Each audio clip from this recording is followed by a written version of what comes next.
नमस्कार रसिक श्रोते हो. मी सौ योजनगंधा जोशी सेंटर स्पॉट मध्ये आपले स्वागत करत आहे. श्रोते हो, आज आपण अशा एका गीताचे रसग्रहण ऐकणार आहोत ज्याच्यातून आपल्याला भरताचे चरित्र उलगडणार आहे. भरत हा श्रीरामांना वनवासातून परत आणण्यासाठी अरण्यामध्ये गेलेला आहे. तो श्रीरामांना परत चला, अयोध्येला चला असं अत्यंत आर्ततेने व्याकुळ होऊन म्हणत आहे. पण श्रीराम आपल्या निर्णयावर ठाम आहेत आणि ते भरताला खूप परीने समजावून सांगत आहेत. श्रीरामांनी कितीही समजावून सांगितले तरी भरताचे डोळे काही कोरडे होत नाहीत. श्रीरामांचा आदेश पाळणे त्याच्यासाठी क्रमप्राप्त होते. मोठ्या कष्टाने त्याने अश्रूंना बांध घातला. श्रीराम आपल्यासोबत परत येणार नाहीत हे त्याने अत्यंत कष्टाने स्वतःच्या मनाला समजावले. पण कितीही झाले तरी तो श्रीरामांच्या सिंहासनावर बसायला तयार होत नाही. त्यांचा मान स्वतःकडे घेण्यास तो तयार होत नाही. त्याला श्रीरामांच्या नकाराने अत्यंत गहिवरून येत आहे आणि त्यांच्या चरणांना घट्ट मिठी मारून तो करुण स्वरात म्हणत आहे की तात गेले माय गेली भरत आता पोरका. तात गेले माय गेली भरत आता पोरका. मागणे हे एक रामा आपुल्या द्या पादुका. मागणे हे एक रामा आपुल्या द्या पादुका. वैनतेयाची भरारी काय मशका साधते. वैनतेयाची भरारी काय मशका साधते. का गजाचा भार कोणी अश्वपृष्ठी लादते. का गजाचा भार कोणी अश्वपृष्ठी लादते. राज्य करणे राघवाचे अज्ञ भरता शक्य का. राज्य करणे राघवाचे अज्ञ भरता शक्य का. मागणे हे एक रामा आपुल्या द्या पादुका. मागणे हे एक रामा आपुल्या द्या पादुका. श्रोते हो, भरताचे बंधू प्रेम किती गाढ आहे पहा. ज्या क्षणी आपल्या आईने कैकईने श्रीरामांना वनवासात पाठवले त्या क्षणी तिच्यातील वात्सल्य स्वरूप माय मरण पावली आणि ती इतकी स्वार्थीपणाने दुष्टपणाने वागली आहे की भरताने श्रीरामांवरील प्रेमापोटी तिचे नाव टाकले. तिला आई म्हणणे सोडून दिले. वडिलांचे निधन झालेला तसेच आईचे नाव टाकून दिलेला असा हा भरत आता माता पित्यांच्या अभावी पोरका झालेला आहे. तेव्हा तो श्रीरामांना कळवळून म्हणत आहे की तात गेले माय गेली भरत आता पोरका.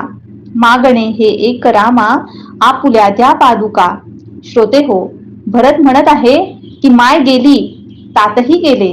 हा भरत आता पोरका झालेला आहे.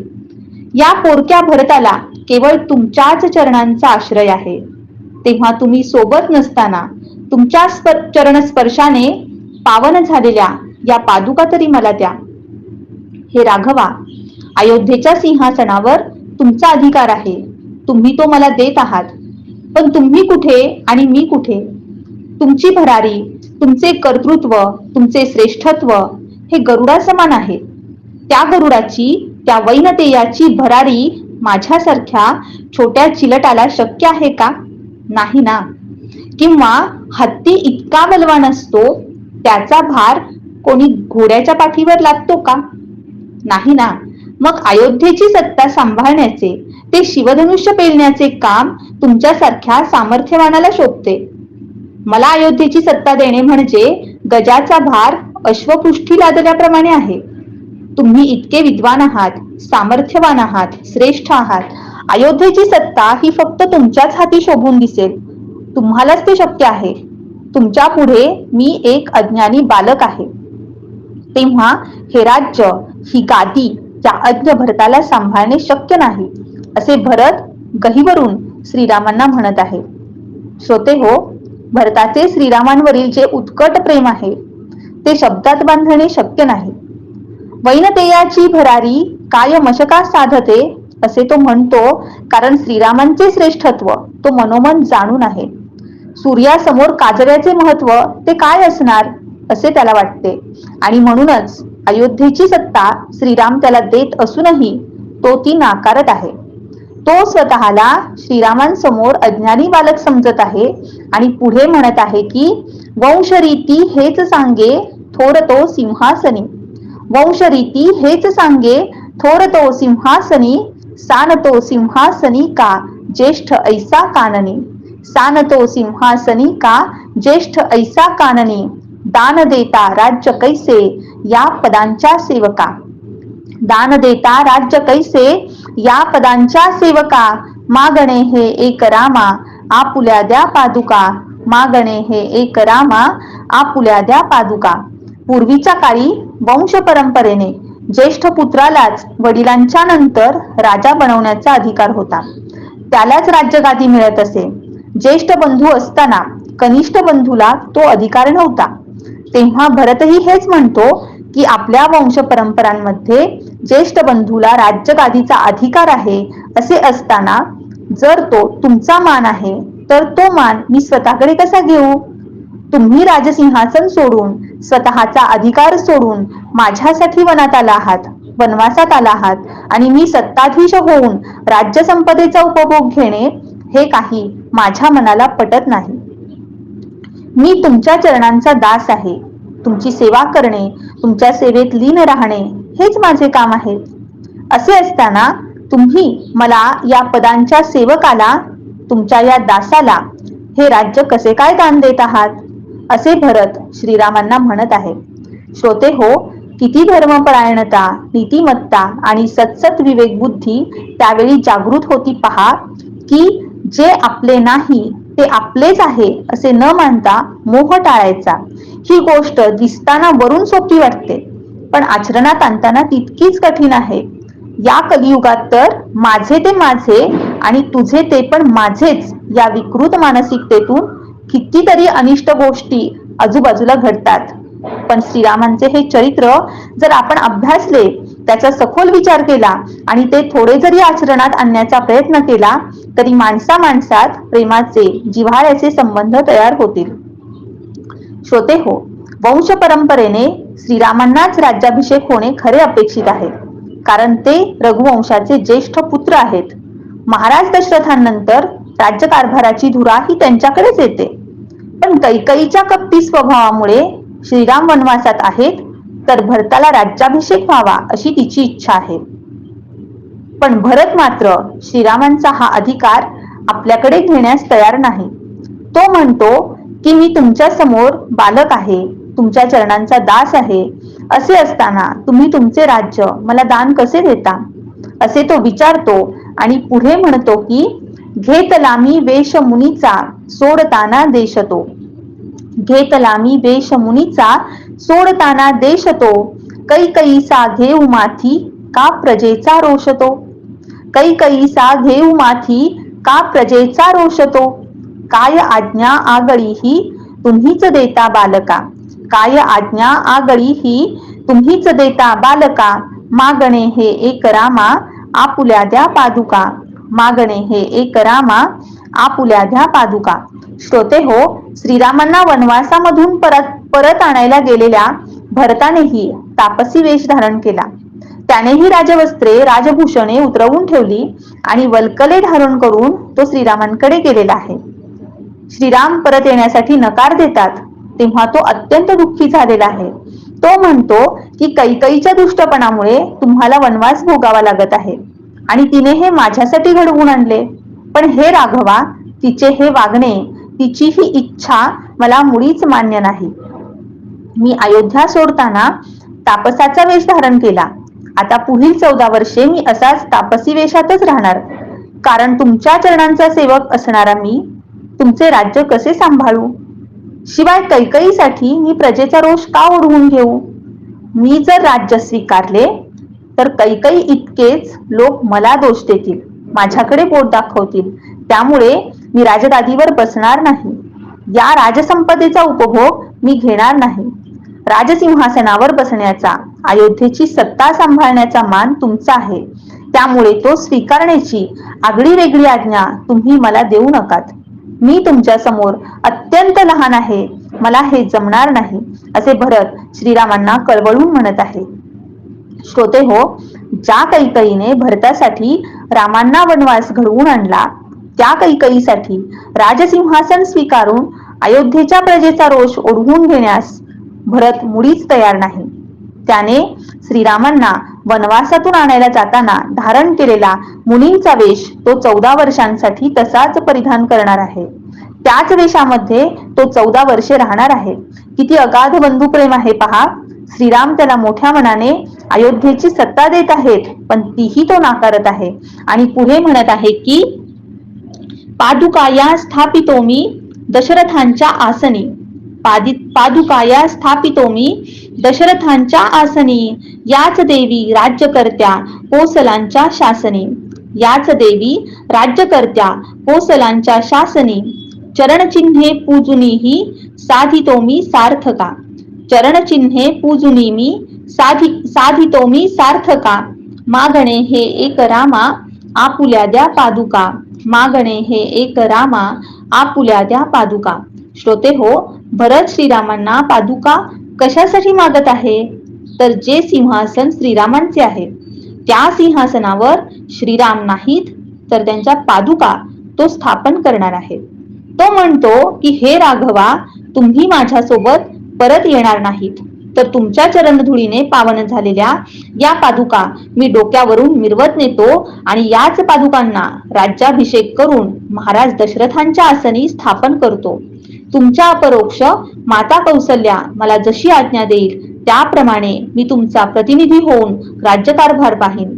कैकईच्या मूढपणामुळे तुम्हाला हे कष्ट सोसावे लागत आहेत, पण मी तुमच्या चरणांचा दास तुम्ही वनवासातून परत येईपर्यंत तुमच्या चरणचिन्हांची, तुमच्या या पादुकांची पूजा करेन, त्यांची सेवा करेन आणि माझ्या जीवनाचे सार्थक करून घेईन. झालेल्या अपराधाचे थोडे का होईना प्रायश्चित्त करून घेईन. श्रोते हो, असे बंधुप्रेम आता कुठेच पाहायला मिळत नाही. भरताच्या या धर्मपरायणतेमुळेच त्याला धर्माचा अधिष्ठाता किंवा मूर्तिमंत धर्म म्हणून ओळखले जाते. अशा पद्धतीने राजसिंहासनावर स्थापलेल्या श्रीरामांच्या पादुकांची सेवा करून भरत आईने केलेल्या पापाचे प्रायश्चित्त घेणार आहे, स्वतःचा जन्म सार्थकी लावणार आहे असे तो म्हणत आहे. तो पुढे म्हणतो की राम नाही चरणचिन्हे राहू द्याही मंदिरी, राम नाही चरणचिन्हे राहू द्याही मंदिरी, नगरसीमा सोडून मी राहतो कोठेतरी, नगरसीमा सोडून मी राहतो कोठेतरी, भास्कराच्या किरणरेखा सांध्यकाळी दीपिका, भास्कराच्या किरणरेखा सांध्यकाळी दीपिका, मागणे हे एक रामा आपुल्या द्या पादुका, मागणे हे एक रामा आपुल्या द्या पादुका. श्रीराम अयोध्येत नाहीत, अयोध्येच्या राजप्रासादात नाहीत, पण श्रीरामांची चरणचिन्हे म्हणजेच त्यांच्या पादुका भरत अयोध्येच्या सिंहासनावर ठेवणार आहे. तो म्हणत आहे की हे रामा, तुम्ही अयोध्येत नाहीत. तुमच्या वनवासात येण्याने अयोध्येचा सूर्य 14 वर्षांसाठी अस्तंगत झालेला आहे. संपूर्ण अयोध्येच्या जीवनात अंधकार पसरलेला आहे. तेव्हा तुमच्या या पावन पादुका भवनामध्ये राहू द्यात. त्यामुळे या राजभवनाला मंदिराचा मान तर मिळेलच, पण भास्कर असलेल्या तुमची एक किरणरेखा तरी या पादुकांच्या रूपाने आमच्या सोबत राहील, जी दिवसा एक सूर्यकिरण म्हणून तर सांजवेळी एक दीप म्हणून आम्हाला मार्ग दाखवेल. तुमच्या या पादुकांची मी आपल्या राजप्रासादामध्ये स्थापना करेन, पण मी मात्र तुमच्याप्रमाणेच नगराच्या सीमेबाहेर राहून विरक्त जीवन जगेन. तुम्ही येईपर्यंत मी अयोध्येच्या प्रासादात राहणार नाही, राज्यसंपदेचा उपभोग घेणार नाही. तुम्ही माझे स्वामी आहात. तुम्ही काट्याकुट्यात दुःखात असताना मी मात्र तुमचा दास या मृदुशय्येचा लाभ कसा घेऊ, असे तो म्हणतो. श्रोते हो, भरताने श्रीरामांना भास्कराची उपमा दिलेली आहे. श्रीराम वनवासात गेल्याने अयोध्येचा सूर्य म्हणजेच तो भास्कर अस्त पावलेला आहे, पण त्यांच्या पादुका या त्या भास्कराची एक किरणरेखा म्हणून मार्ग दाखवतील असा विश्वास भरताला वाटतो. तो पुढे म्हणत आहे की चालवितो राज्य रामा दुरुण तुम्ही येईतो, चालवितो राज्य रामा दुरुण तुम्ही येईतो, मोजितो संवत्सरे मी वाट तुमची पाहतो, मोजितो संवत्सरे मी वाट तुमची पाहतो, नांदतो राज्यात तीर्थी कमलपत्रासारखा, नांदतो राज्यात तीर्थी कमलपत्रासारखा, मागणे हे एक रामा आपुल्या द्या पादुका, मागणे हे एक रामा आपुल्या द्या पादुका. श्रोते हो, भरत म्हणत आहे की हे राघवा, तुम्ही 14 वर्षे अयोध्येत परतून येणार नाहीत, तोपर्यंत हे राज्य मी तुमचा केवळ प्रतिनिधी म्हणून सांभाळेन. तुमच्या येण्याची वाट मी चातकाप्रमाणे पाहीन. ही 14 वर्षे मी तुमच्या आठवणीत मोजत राहीन. हे राज्य तुमचे आहे, हे ऐश्वर्य तुमचे आहे, ही सत्ता तुमची आहे. मी केवळ तुमच्या चरणांचा सेवक आहे. मला या राजसत्तेचा किंचितही मोह नाही. कमळाचे पान जसे पाण्यात राहून अलिप्त असते, तसेच अलिप्त राहून मी तुमच्या अयोध्येचा राज्यकारभार सांभाळीन, राज्यकारभार पाहीन, पण त्यात माझा मोह लोभ काहीच नसेल. मी संपत्तीचा उपभोग घेणार नाही. जे जीवन तुम्ही इथे वनवासात जगत आहात, तेच जीवन मी अयोध्येत राहून जगणार आहे. श्रोते हो, भरताचा त्याग किती मोठा आहे पहा. पाण्यात राहूनही कमलपत्राप्रमाणे अलिप्त जीवन जगणे हे म्हणावे तितके सोपे नाही. सर्व सुख पायाशी असताना त्या सुखांचा उपभोग न घेता जगणे हे खूप अवघड काम आहे. पण श्रीरामांच्या दासाला हे अवघडातले अवघड कामही सहज सुलभ वाटते. इतका महिमा श्रीरामांचा आणि त्याच्या दासांचा आहे, त्यांच्या दासाचा आहे. श्रोते हो, असा हा धर्मनिष्ठ त्यागमूर्ती निग्रही भरत याच्याबद्दल बोलताना वैखरीही थांबून जाते. मोठ्या कष्टाने तो श्रीरामांचा विरह सहन करायला तयार झाला आहे. 14 वर्षे तो त्यांच्या आठवणीमध्ये दिवस मोजत वर्षे मोजत घालवणार आहे. पण पुढे तो म्हणत आहे की सांगता तेव्हा न आले चरण जरका मागुती, सांगता तेव्हा न आले चरण जरका मागुती, त्या क्षणी या तुच्छ तनुची अग्निदेवा आहुती, त्या क्षणी या तुच्छ तनुची अग्निदेवा आहुती. ही प्रतिज्ञा ही कपाळी पाऊलांची मृत्तिका, ही प्रतिज्ञा ही कपाळी पाऊलांची मृत्तिका, मागणे हे एक रामा आपुल्या द्या पादुका, मागणे हे एक रामा आपुल्या द्या पादुका. भरताला श्रीरामांच्या विरहात जगणे मुळीच सहन होत नाही. पण श्रीरामांच्या कर्तव्य कठोर स्वभावापुढे त्याचे काहीच चालत नाही.